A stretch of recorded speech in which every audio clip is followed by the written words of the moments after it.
पहले बात राजधानी यानी कि जयपुर की। आरएसएस बी की बड़ी लापरवाही पर हाईकोर्ट पूरी तरह से सख्त हुआ है। हाईकोर्ट ने चतुर्थ श्रेणी भर्ती 2024 में ओएमआर मूल्यांकन पर कड़ी आपत्ति जताई है। दिव्यांशु मीना की याचिका पर बोर्ड से जवाब मांगा है। रिवाइज स्कोर कार्ड में 0.56 अंक असल में 14.33 अंक होने का दावा। कोर्ट ने पूछा, ओएमआर मशीन जांच में इतनी बड़ी गलती कैसे हुई? तकनीकी गड़बड़ी या बड़ी चूक? मेरिट और चयन प्रक्रिया पर गंभीर प्रभाव भी पड़ा है। डीवी लिस्ट में नाम होने के बावजूद अंक विसंगति ने चिंता बढ़ाई। भर्ती प्रक्रिया की पारदर्शिता पर भी सवाल उठे। आरएसएस बी को स्पष्टीकरण देने के निर्देश दिए गए। तो इस वक्त की अहम खबर लगातार आपको दिखा रहे हैं। भर्ती प्रक्रिया की पारदर्शिता पर सवाल उठे। आरएसएस बी को स्पष्टीकरण देने के निर्देश दिए गए। सख्ती के साथ में ये निर्देश दिए हैं। जैसलमेर में विशाल रेत के बीच रेगिस्तान के जहाज कहे जाने वाले ऊंटों की घटती संख्या को देखते हुए राज्य सरकार की उष्ट संरक्षण और संवर्धन योजना रंग ला रही है। पशुपालन विभाग के संयुक्त निदेशक डॉक्टर उमेश वरंगटीवार के अनुसार जैसलमेर जिला प्रदेश में इस योजना के क्रियान्वयन में प्रथम स्थान पर है, जिसमें करीब 700 पशुपालकों के 3300 ऊंटों पर प्रति ऊंट 10,000 रुपए के हिसाब से अब तक 3 करोड़ 30 लाख रुपए का अनुदान दिया जा चुका है। योजना प्रभारी और पशु चिकित्सक डॉक्टर अंकित पांडे ने बताया कि ऊंटनी के पहली बार ब्याने पर 10,000 रुपए और ऊंट के 1 साल का होने पर अतिरिक्त 10,000 रुपए का अनुदान मिलता है। ऊंट पालक विक्रम सिंह ने कहा कि गत वर्ष 10 ऊंट शावकों की टैगिंग करवाई थी, जिसके बदले उन्हें करीब 1 लाख रुपए 15 से 20 दिनों में मिल गए। उन्होंने बताया कि एक समय ऊंट खेतीबाड़ी और परिवहन का अहम साधन हुआ करते थे, लेकिन अब इस योजना से ऊंट पालन को फिर से बढ़ावा मिला है और राज्य पशु के संरक्षण को नई ताकत भी मिली है। पहले लोगों में जागरूकता नहीं थी और लोग जो है ऊंटों को पकड़ने में आनाकानी करते थे। जब उनको पता चला कि सरकार इसके लिए पैसे दे रही है, तब हर साल इनकी संख्या में बढ़ोतरी हो रही थी। मुझे याद है पहले 1800-2000 से ज़्यादा कभी गई नहीं, लेकिन पिछले वर्ष लगभग 3500 के आसपास पंजीयन हो चुका है। उसमें से 3300 के आसपास हमने भुगतान कर दिया है। अब छोटा मोटा जो बिल रह गया है वो भी इस 31 मार्च के पहले उनके खाते में पशुपालकों को चला जाएगा। ऊंट पालकों के हमारे पास फोन आते हैं कि सरकार ने बहुत अच्छी योजना चलाई है, हमें कहीं गोता खाने की जरूरत नहीं है, ना हमें कहीं घूमने की जरूरत है। पशुपालक जैसे आवेदन करता है, उसका जो ऑनलाइन प्रोसीजर होता है, उसके बाद में डीबीटी होता है। तो किसी भी पशुपालक को, ऊंट पालक को हमने 1.5 साल में यहाँ किसी काम के लिए बुलाया नहीं, ना वो यहाँ आते। तो कुल मिला के पशुपालक निश्चिंत है। सरकार की जो योजना है, राजस्थान के राज्य पशु ऊंट की घटती हुई संख्या को बढ़ाने के लिए, उनके संवर्धन करने के लिए राज्य सरकार की तरफ से पुष्ट संरक्षण व संवर्धन योजना की शुरुआत की गई है। जिस योजना के तहत ऊंटनी के प्रथम बार ब्याने पर पुष्ट पालक के खाते में 10,000 रुपये का जो है प्रोत्साहन राशि स्थानांतरण की जाती है और उसके पश्चात जब बच्चा जो टोडिया है जो 1 साल का हो जाता है तब 10,000 रुपये, कुल मिलाकर 20,000 रुपये की जो प्रोत्साहन राशि है वो उष्ट पालकों के खातों में स्थानांतरण की जाती है। जैसलमेर जिला जो है जो उष्ट बाहुल्य एक जिला है, लेकिन लगातार यहाँ ऊँटों की संख्या जो है वो कम होती जा रही थी। उसको बढ़ाने के लिए योजना की शुरुआत की गई है। इस योजना के अंतर्गत जैसलमेर जिला पूरे राजस्थान में तो प्रथम स्थान पर आया है और जैसलमेर जिले में 700 उष्ट पालकों के 3300 जो टोडियों की जो कुल राशि 3 करोड़ 30 लाख रुपए सफलतापूर्वक उष्ट पालकों। हमारे फैमिली के अंदर 70 ऊँट है लगभग, छोटे बड़े, जिसके पिछले साल हमारी जो टैगिंग हुई थी उसमें 10 टोडियों की हमने टैगिंग कराई थी ऊँट संरक्षण योजना की तरफ से। तो हमारी पिछली किस्त तो 15 से 20 दिन के अंदर आ गई थी। और संरक्षण योजना की बात करें तो ये बहुत ही कारगर है, क्योंकि ऊँट पालन पहले खेतीबाड़ी में और सफारी में काम लेते थे, लेकिन अब क्रांति के साथ ही ट्रैक्टर आ गया तो ऊँट पालकों ने ऊँट छोड़ दिए थे। तो सरकार की इस योजना की तरफ से ऊँटों को इकट्ठा किया वापस, तो बहुत ही अच्छी कारगर साबित हुई है। और इससे 2 किस्तों में पेमेंट मिलती थी, 20,000 रुपये टोटल मिलती है। फर्स्ट किस्त टैगिंग कराने के बाद 15 से 20 दिन के अंदर आ जाती है। सेकंड किस्त अभी 12 मंथ के बाद आती है या 6 से 12 मंथ के अंदर सेकंड वेरीफाई होते हैं। अगर सरकार सेकंड वेरीफाई में पेमेंट आ जाए, अगर एक साथ ही आ जाए, दोनों मुश्त किस्त आ जाए तो बहुत ही अच्छा फ़ायदा होता है इससे, क्योंकि 12 मंथ का तोड़िया होने के बाद वो अलग हो जाता है। बीकानेर के खाजूवाला में सेवानिवृत्त कर्मचारियों का गुस्सा सड़कों पर फूट पड़ा। पेंशनर्स ने एसडीएम कार्यालय पर जोरदार प्रदर्शन करते हुए केंद्र सरकार के बनाए गए कथित कानून को वापस लेने की मांग की। प्रदर्शनकारियों का आरोप है कि ये कानून पेंशन भोगियों को विभागों में बांटता है और पुराने पेंशनर्स के अधिकारों पर कटौती भी करता है। तो ये तस्वीरें आपको लगातार दिखा रहे हैं बीकानेर के खाजूवाला की ये तस्वीरें।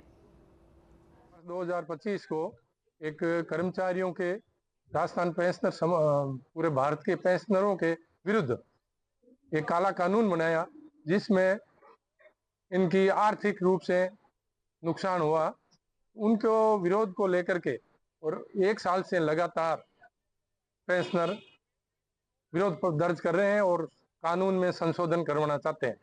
तो जो विधेयक के जरिए जो कानून बनाया था, वो कानून कर्मचारियों और पेंशनरों के एकदम विरुद्ध है, तो उसको तुरंत संशोधन करके और उसको हटाया जाए, नहीं तो सारे पेंशनर आगामी और अब पाली से खबर। मंडिया रोड फैक्ट्री में लगी भीषण आग। मंडिया रोड स्थित पद्मावती प्रोसेस फैक्ट्री की घटना। फैक्ट्री में लगी आग से मची अफरा तफरी। कोतवाली थाना क्षेत्र की घटना है।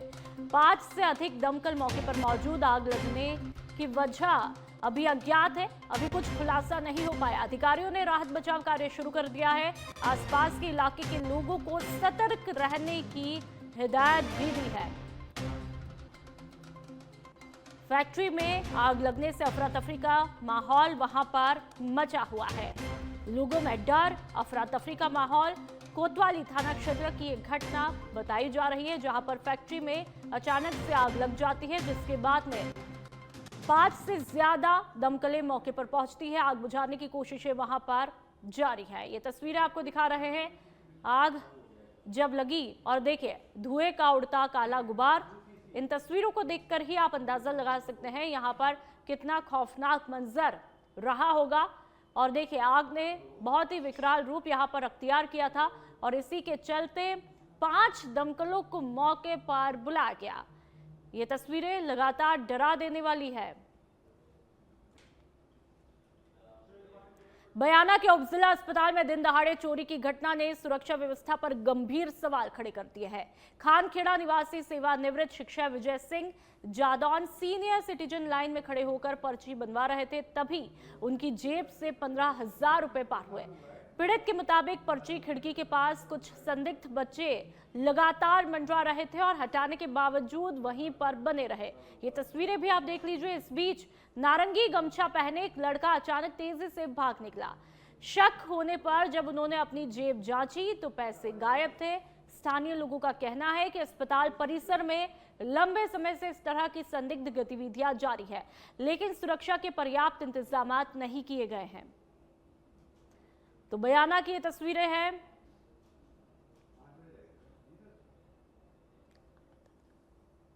तो बयाना की तस्वीरें आप देख लीजिए।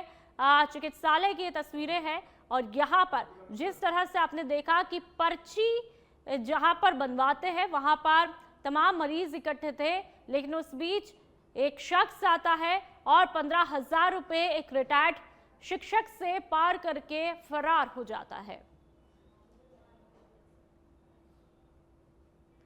अलवर के खेड़ली में सड़क हादसे हुआ है, जिसमें खेड़ली रेल निवासी वृद्धा रमादेवी जाटव खेत से लौटते समय मोटरसाइकिल की टक्कर से घायल हो गई।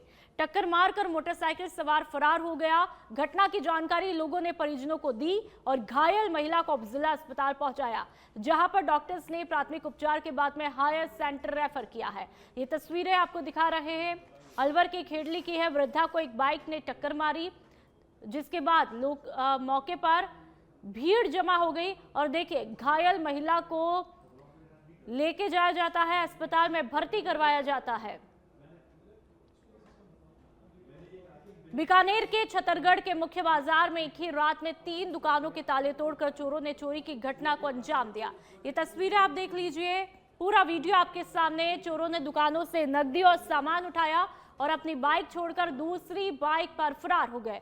पूरी वारदात सीसीटीवी में कैद हो जाती है। चोरी की सूचना मिलते ही छतरगढ़ पुलिस की टीम मौके पर पहुंची और घटनास्थल का निरीक्षण किया। पुलिस सीसीटीवी फुटेज के आधार पर चोरों की तलाश में जुटी हुई है।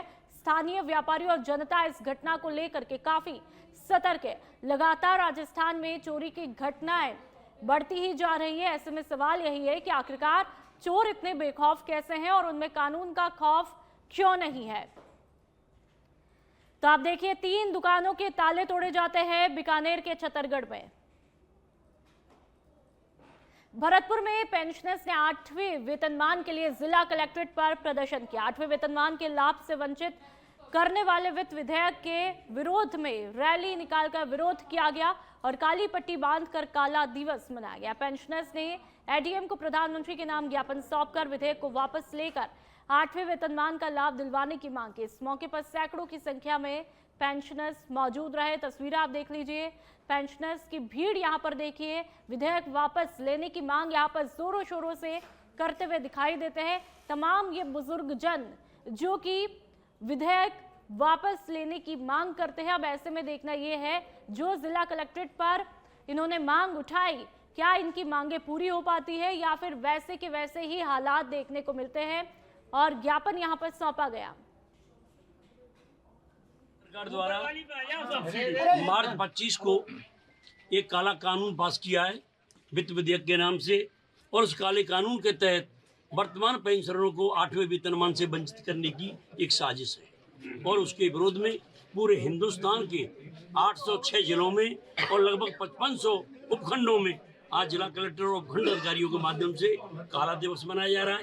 काली पट्टी बांधकर उस विधेयक के विरुद्ध और प्रधानमंत्री जी को ज्ञापन देकर अनुरोध किया गया है कि आप इसकी तानाशाही को छोड़ें और इन बुजुर्ग पेंशनरों के जो कोर्ट का फैसला है, सुप्रीम कोर्ट का, उस पोखरण से बड़ी खबर। चाचा सेल्वी गांव के पास में भीषण सड़क हादसा हुआ। हादसे में 2 की दर्दनाक मौत और 10 घायल हुए। गाय को बचाने के चक्कर में गाड़ी पलटने से हुआ सड़क हादसा। शोक सभा से फिर से अपने गांव थैयाद की तरफ जा रहे थे परिवार के सदस्य। हादसे में कई गंभीर घायलों को रेफर के लिए भेजा है जोधपुर। सूचना के बाद पोखरण पुलिस से एएसआई राम सिंह महज जाब्ते के साथ में पोखरण पहुंचे। जिला अस्पताल और घायलों में महिलाएं, पुरुष और बच्चे भी शामिल। सभी घायलों का पोखरण जिला अस्पताल में इलाज जारी है। मृतकों की पहचान गोवर्धन सिंह और गोपाल सिंह के रूप में हुई है। तो ये तस्वीरें ब्लर करके दिखाई जहां पर घायलों का इलाज जारी है। दर्द में कराते ये तमाम घायल। बांसवाड़ा में कोविड स्वास्थ्य सहायकों का आक्रोश एक बार फिर सड़क पर दिखाई दिया। अपनी मांगों को लेकर सहायकों ने जिला कलेक्ट्रेट पर जोरदार प्रदर्शन किया। तस्वीरें आप देख लीजिए। और मेडिकल कॉलेज में नियुक्ति की मांग को लेकर मुख्यमंत्री के नाम ज्ञापन भी सौंपा। कोरोना काल में सेवाएं देने वाले इन सहायकों का कहना है अब उन्हें नजरअंदाज किया जा रहा है और केवल आश्वासन ही मिल रहे हैं। तो ये तस्वीरें बांसवाड़ा की, तो ये तस्वीरें लगातार आपको बांसवाड़ा की दिखा रहे हैं जहां पर कोविड सहायकों का प्रदर्शन देखने को मिला है। मेडिकल कॉलेज में नौकरी की मांग ये लगातार करते हुए दिखाई दे रहे हैं। इनका कहना है कोरोना में इन्होंने सेवा की थी लेकिन फिर उन्हें नजरअंदाज किया, एक तरह से दूध में मक्खी की तरह निकाल दिया। सरकार ने मेडिकल कॉलेज हर जगह जिले में 5-6 जिलों में कॉलेज खोली थी। उसमें हर जगह चिकित्सा विभाग की भर्ती की गई है। उसमें जेएनएम को भी लिया गया है। हमारे बांसवाड़ा जिले में हमने कई बार चिकित्सा मंत्री को भी अवगत कराया और हमारे बांसवाड़ा जिले के माननीय कलेक्टर को भी अवगत कराया है। हमें हमेशा एक ही निर्देश मिलता है कि आपका काम बहुत जल्द किया जाएगा, ये भर्ती बहुत जल्द धरातल पर लागू की जाएगी। आपकी प्राथमिकता सबसे पहले कोविड स्वास्थ्य सहायकों को दी जाएगी। आज तक इस तरह से छूट नहीं ली गई है। हमें आशा है और सरकार का ध्यान आकर्षित करने के लिए आज हम धरने की परमिशन मिली है और हो सके तो अगले समय में अगर सरकार ने हमारी तरफ। धौलपुर से इस वक्त की बड़ी खबर जहां पर सड़क सुरक्षा को लेकर पुलिस का सख्त रवैया देखने को मिला है। पुलिस अधीक्षक विकास सांगवान के नेतृत्व में यातायात पुलिस ने विशेष अभियान चलाकर नियम तोड़ने वालों पर ताबड़तोड़ कार्रवाई की। अभियान के दौरान बड़ी संख्या में मॉडिफाइड साइलेंसर लगी बाइक को जब्त किया गया। तस्वीरें आपको लगातार दिखा रहे हैं। वहीं एसपी के निर्देश पर इन साइलेंसर को बुलडोजर चलवाकर नष्ट भी किया गया। पुलिस के मुताबिक जयपुर मुख्यालय के निर्देश पर 14 मार्च से 28 मार्च तक चल रहे इस अभियान में बिना हेलमेट वाहन चलाने वाले, शराब पीकर ड्राइविंग करने वाले और ध्वनि प्रदूषण फैलाने वालों पर सख्ती से कार्रवाई की जा रही है। और कार्रवाई की तस्वीरें भी आप देख लीजिए, पुलिस कितनी अवेयर है, लगातार सख्त रवैया यहां पर देखने को मिला। 14 मार्च से लेके 28 जो मार्च है उस तक एक 15 दिवसीय ट्रैफिक का अभियान चल रहा है, जिसके अंतर्गत विभिन्न हेड्स में जो है कार्रवाई की जा रही है। जैसे बिना हेलमेट के कोई वाहन चला रहा है, रॉन्ग साइड कोई वाहन चला रहा है, शराब पीकर कोई वाहन चला रहा है, मॉडिफाइड वाहन अगर किसी के हैं, साइलेंसर्स हैं, जो अपने ये बाइक्स हैं उनके पीछे कई बार काफ़ी साउंड करते हुए बाइक्स लोग लेके चलते हैं, तो आज भी जो ऐसे साइलेंसर्स हैं उनको, उन वाहनों को से उतरवा कर उनको आज नष्ट किया गया है। और निरंतर इस तरह से जो 15-15 दिवस के अभियान है वो चलते रहते हैं। जैसे जनवरी माह में भी एक माह भर रोड सेफ्टी का अभियान था, जिसमें विभिन्न कार्यक्रम भी हुए थे और एनफोर्समेंट भी की गई थी। तो दोनों ही इसके पहलू हैं, साथ ही लोगों की समझाइश भी की जा रही है ट्रैफिक के नियमों के पालना के संबंध में।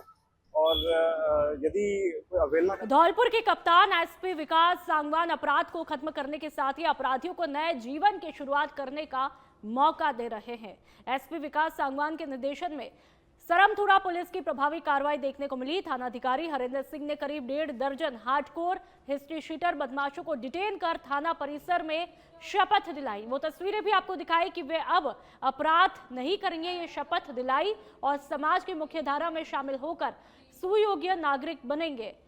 तो ये शपथ लेते तमाम लोग आप देख लीजिए, पुलिस की बड़ी कार्रवाई। पाली के सोजत की बात कर लेते हैं। तेज रफ्तार कंटेनर चालक ने बाइक सवार को चपेट में लिया। हादसे में बाइक सवार युवक का एक पैर कुचला है। घायल को सोजत राजकीय अस्पताल में एडमिट करवाया। गंभीर हालत में प्राथमिक उपचार के बाद में हाई सेंटर रेफर किया गया। सूचना पर सोजत पुलिस मौके पर पहुंची, कंटेनर जब्त करके हादसे की तहकीकात शुरू कर दी है। सोजत सिटी थाना क्षेत्र के NH 162 सुकड़ी नदी सरहद की घटना बताई जा रही है। बांसवाड़ा सहित देश भर में पेंशनर्स का विरोध तेज होता जा रहा है। केंद्र सरकार के वित्त मंत्रालय द्वारा लाए गए कथित काला अधिनियम के खिलाफ 25 मार्च 2026 को पेंशनर्स ने काला दिवस मनाया। पेंशन भोगियों का आरोप है कि यह कानून उनके अधिकारों में कटौती करता है और उन्हें वेतन आयोग के लाभ से वंचित भी कर सकता है। संगठनों ने इसे सामाजिक न्याय के खिलाफ बताते हुए तत्काल कानून वापस लेने की मांग उठाई है। भारतवर्ष के अंदर पेंशन समाज को पेंशन वैधता अधिनियम 2025 जो 25 मार्च 2025 को ये वैधता अधिनियम पास किया गया था। ये काला कानून जो देश के अंदर पेंशनरों के लिए एक नुकसानदायक कानून बनाया है, उसके विरोध में आज पूरे भारतवर्ष का पेंशनर समाज, चाहे वो किसी भी विभाग का हो, जो भी पेंशन है, पूरे भारत में पेंशन पाने वाला व्यक्ति और हड़ताल पर है और काला दिवस मना रहा है और हाथ पर काली पट्टी बांध करके, और सारे लोग विरोध पूरे भारतवर्ष में कर रहे हैं। और उसी के उपलक्ष्य में आज हमने धौलपुर के सरमथुरा की बात कर लेते हैं, जहां पर रसोई गैस सिलेंडर की भारी किल्लत ने आमजन की जिंदगी को मुश्किल में डाल दिया है। इंडियन गैस एजेंसी पर उपभोक्ताओं की लंबी कतारें लग रही है, लेकिन घंटों इंतजार के बाद भी लोगों को खाली हाथ लौटना पड़ रहा है। हालात ऐसे हैं कि लोगों को अब फिर से लकड़ी और उपलों का सहारा लेना पड़ रहा है। सरकार भले ही पर्याप्त मात्रा में गैस सिलेंडर की उपलब्धता का दावा करती हो, लेकिन सरमथुरा क्षेत्र की जमीनी हकीकत इन दावों की पोल खोल रही है। क्षेत्रीय जनता गैस सिलेंडर की कमी से जूझ रही है। तो ये तस्वीरें, ये कतारें अपने आप में गवाही देती है कि सिलेंडर की किल्लत बेइंतहा है। अलवर में जिला पुलिस की कार्यशैली और कार्रवाइयों को लेकर पुलिस अधीक्षक सुधीर चौधरी ने प्रेस कॉन्फ्रेंस कर अहम जानकारी दी। साइबर क्राइम के खिलाफ चलाए जा रहे साइबर संग्राम 2.0 अभियान के तहत अब तक 78 मामले दर्ज किए जा चुके हैं। वहीं संदिग्ध मोबाइल और सिम कार्ड पर भी कार्रवाई हुई है।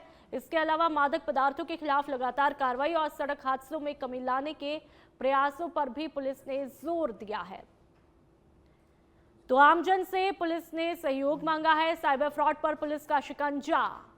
अलवर की तस्वीरें। ऑपरेशन विजय प्रहार हमने इस साल शुरू किया था और श्रीमान आई साहब ने एंटी वेनम नाम से पूरे रेंज में अभियान शुरू किया है। उसमें 15/3/26 से अभियान की शुरुआत हुई है उसमें 12 प्रकरण एनडीपीएस में हमने दर्ज किए हैं। इसके अतिरिक्त पूरे साल हमने 34 प्रकरण एनडीपीएस में दर्ज किए हैं, जो कि अगर हम लास्ट ईयर से कंपेयर करें तो काफ़ी ज़्यादा बढ़ोतरी साइबर क्राइम में भी हमने कार्रवाई में भी की है, और हमने ड्रग्स के विरुद्ध भी जो कार्रवाई हैं लास्ट ईयर की अपेक्षा काफ़ी अधिक की है। इसमें अब तक 12 आरोपियों को गिरफ्तार किया है, एक बाल अपचारी को हमने निरुद्ध किया है, 24 ग्राम स्मैक हमने बरामद की है, और इसके अतिरिक्त ऑल भी हमने सामग्री बरामद की है। इस संदर्भ में आपके चैनल के माध्यम से सवाई माधोपुर के धनौली में एक दिल दहला देने वाली घटना घटित हुई थी, जहां पर एक युवक को पेट्रोल डालकर जिंदा जला देने की घटना सामने आई थी। इस घटना के बाद इलाके में भारी गुस्सा है और पीड़ित परिवार और ग्रामीणों ने प्रशासन से आरोपियों की जल्द गिरफ्तारी की मांग की है। मिली जानकारी के मुताबिक मृतक युवक लोकेश मीणा को 23 मार्च की रात लगभग 8 बजे पूर्व नियोजित साजिश के तहत घर बुलाकर जिंदा जला देने की बात परिजनों ने कही। वहां आरोपियों ने उस पर पेट्रोल डालकर आग लगा दी, जिससे वह गंभीर रूप से झुलस गया। वहीं लोगों में प्रेम प्रसंग को लेकर के आत्महत्या करने के भी खासे चर्चे हो रहे हैं। घटना के बाद घायल अवस्था में उससे पहले सवाई माधोपुर के सामान्य चिकित्सालय ले जाया गया, जहां से हालत गंभीर होने पर जयपुर रेफर किया है। तो सवाई माधोपुर की यह खबर है, जहां पर एक युवक को जिंदा जला देने का मामला सामने आया है, और हैरानी की बात यह है कि अपने ही परिजनों के द्वारा ये मामला देखने को मिल रहा है, जो सूत्रों के हवाले से खबर आई। ऐसे में युवक की हालत बेहद गंभीर है और आरोपियों की गिरफ्तारी की मांग की जा रही है। और अब बात प्रतापगढ़ की, जहां पर नीमच छोटी सादड़ी हाईवे पर 2 बाइकों के आमने सामने जोरदार भिड़ंत में एक व्यक्ति की मौत हुई है और 3 गंभीर रूप से जख्मी हुए। 65 वर्षीय शंकरलाल कुमावत अपनी पत्नी के साथ बाइक पर जा रहे थे, तभी सामने से आ रही बाइक से टकरा गए। दुर्घटना की सूचना पाकर एम्बुलेंस और वहां के लोगों ने घायलों को उपचार के लिए उपजिला अस्पताल पहुंचाया। अस्पताल पहुंचने पर डॉक्टर्स ने शंकरलाल को मृत घोषित किया, तो वहीं उनकी पत्नी गौरीबाई, सुरेश और ताराचंद को उदयपुर और चित्तौड़गढ़ के लिए रेफर किया गया। मृतक का पोस्टमार्टम करवाने के बाद शव परिजनों को सुपुर्द किया है। तो ये तस्वीरें आप देख लीजिए, हादसे में एक की मौत, 3 लोग घायल हुए हैं।